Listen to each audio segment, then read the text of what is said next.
दलाल जी वो अपने विचार रखें।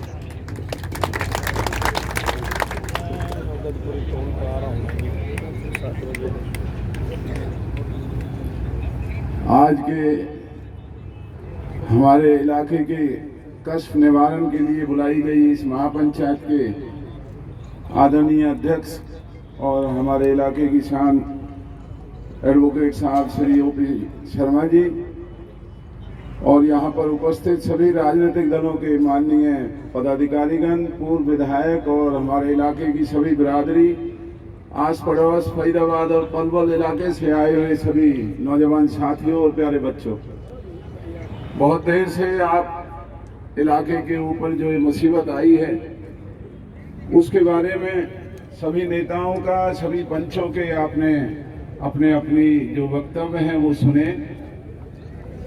ये हमारे इलाके के ऊपर एक बहुत बड़ी मुसीबत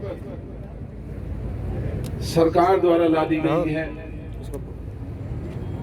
और हमारे वकील साहिबान यहाँ बैठे हैं।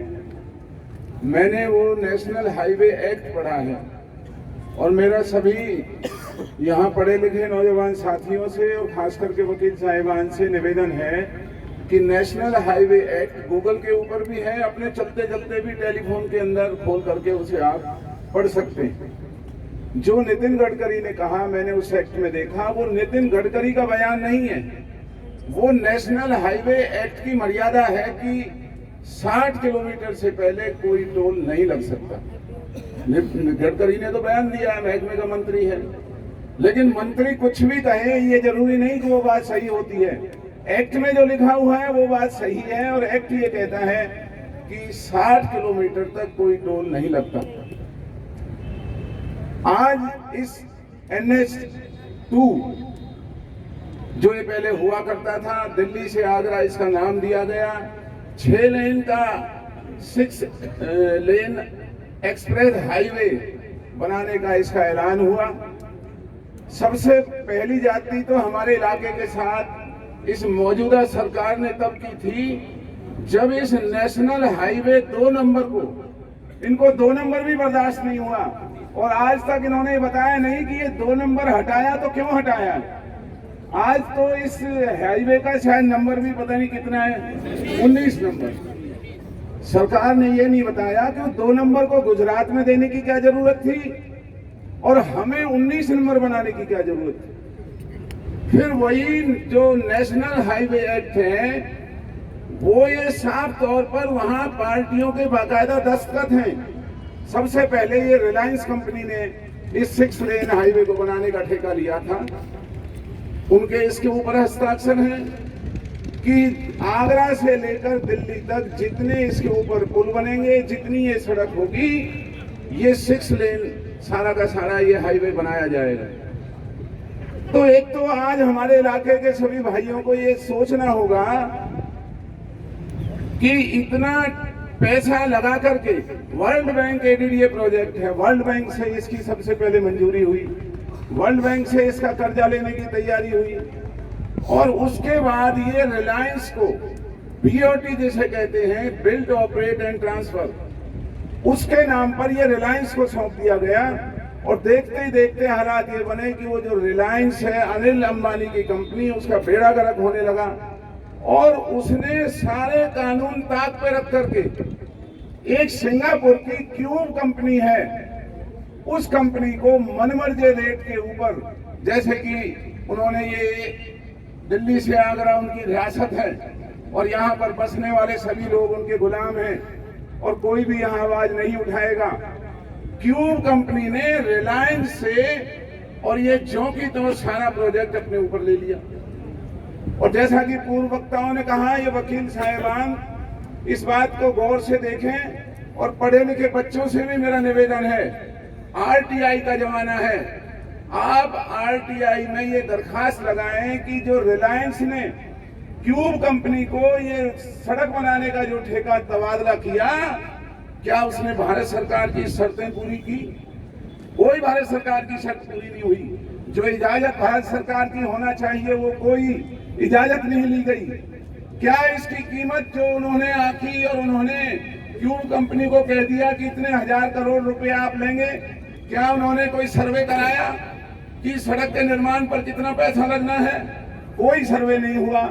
और इस सड़क के निर्माण से 100 गुना पैसा वसूलने के लिए बीओटी की उस स्कीम में और ये मनमाने तरीके से इस सड़क को बनाना शुरू कर दिया। 12 साल इस सड़क को बनते हुए हो चुके हैं, 12 साल से भी ज्यादा।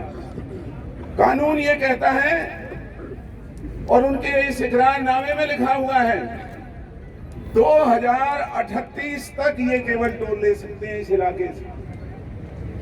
और टोल लेने के लिए भी जो, अगर आप ये मानिए कि अगर ये कंपनी इस इसको ना बनाती दिल्ली आगरा हाईवे को, तो जो भारत सरकार का कानून है वो कहता है कि 35 रुपए जाना और 35 रुपए आना, और उसमें दिन में चाहे 25 दफा आना 25 दफा जाना, वो 35 रुपए ही काम करेंगे।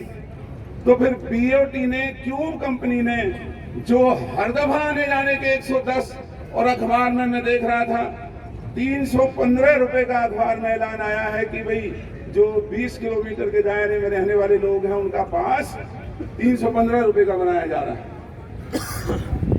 तो ये क्या इस इलाके के माई बाप हैं? कौन है ये गुलाम जो हमारे इलाके की आबरू और इज्जत और हमारी सुख और सुविधाओं का ठेका कर रहे हैं?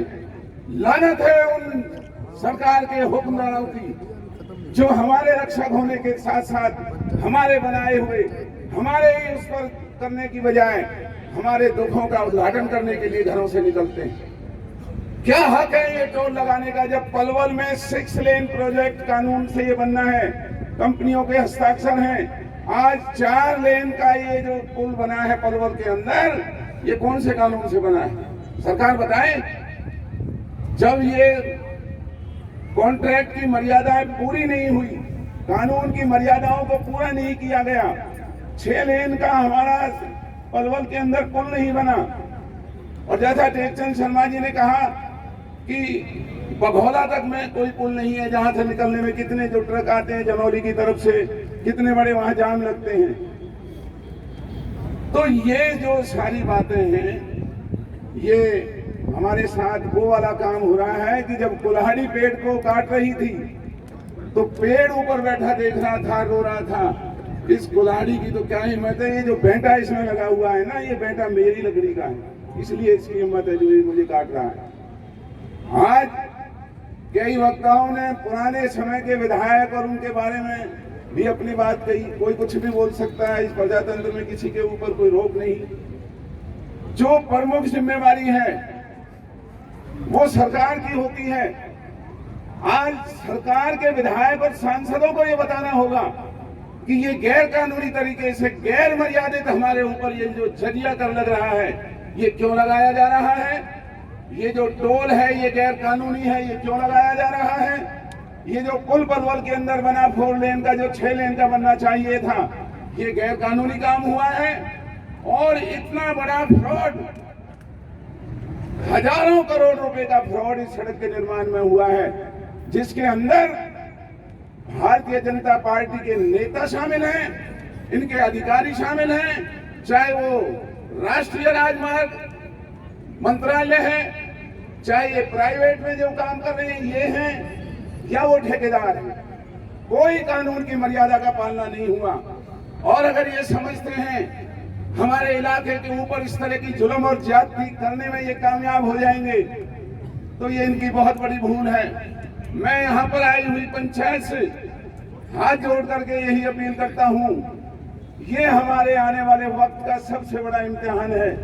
राजनीति आती रहेगी, जाती रहेगी, जिन्हें विधायक बनना है वो विधायक बनना, जिन्हें सांसद बनना है वो सांसद बनना, लेकिन अगर ये अत्याचार इस इलाके ने नहीं रोका तो आने वाले समय में हमें कोई माफ नहीं करेगा।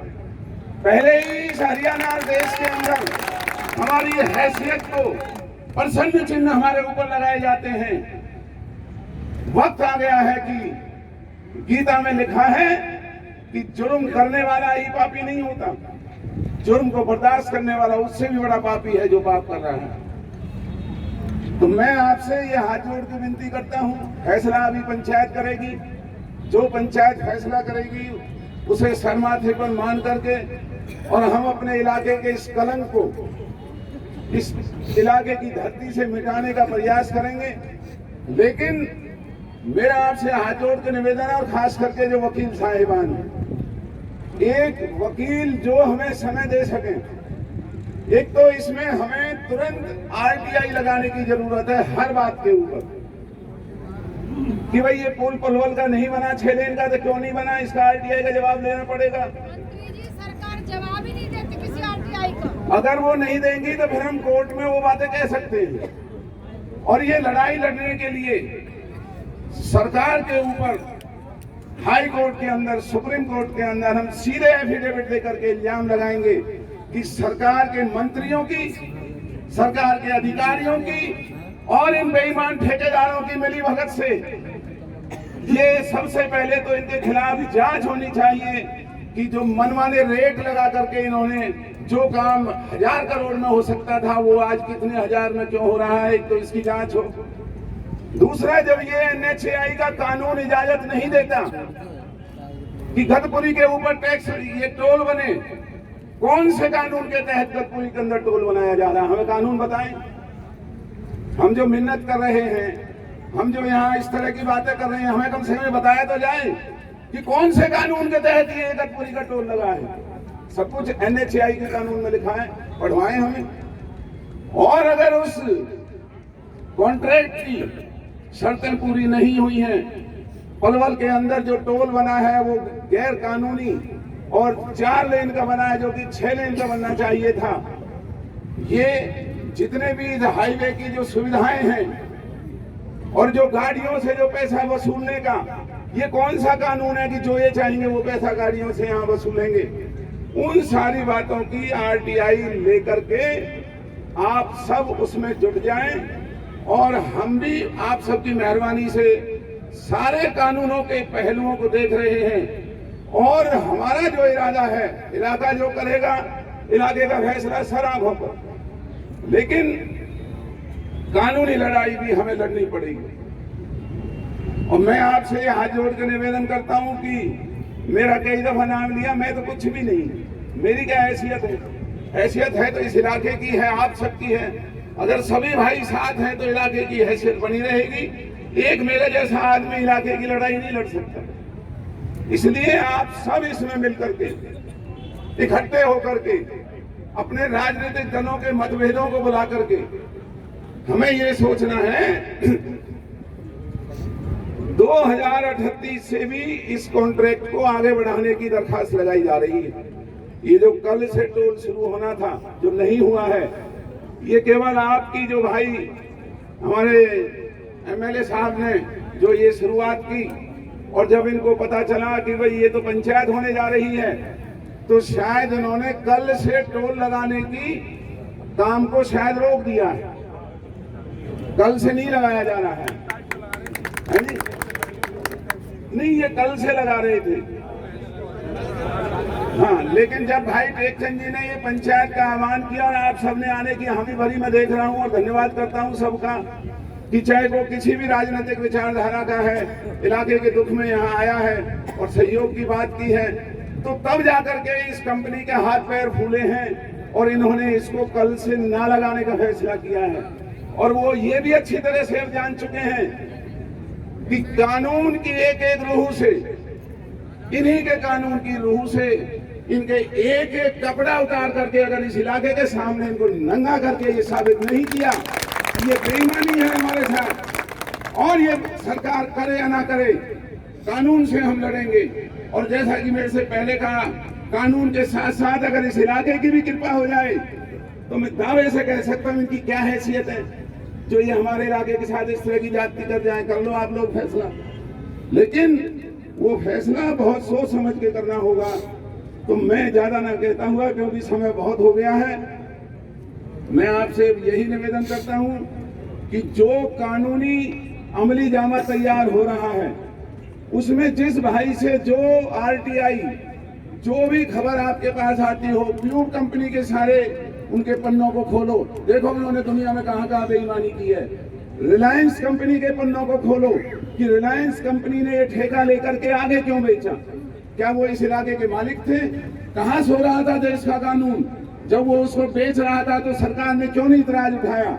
इन सारी बातों की आरटीआई लगा करके और हाई कोर्ट और सुप्रीम कोर्ट में इस लड़ाई को लड़ने की तैयारी हम और आप सब मिलकर के करेंगे।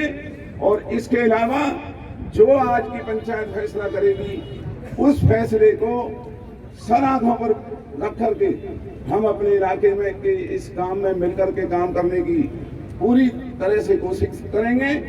इसी शब्दों के साथ मैं पुनः आप सबका धन्यवाद करता हूं जो इस दुख में आप यहाँ आए, और आप श्री ओपी शर्मा जी से मैं निवेदन करता हूं कि वो कानून के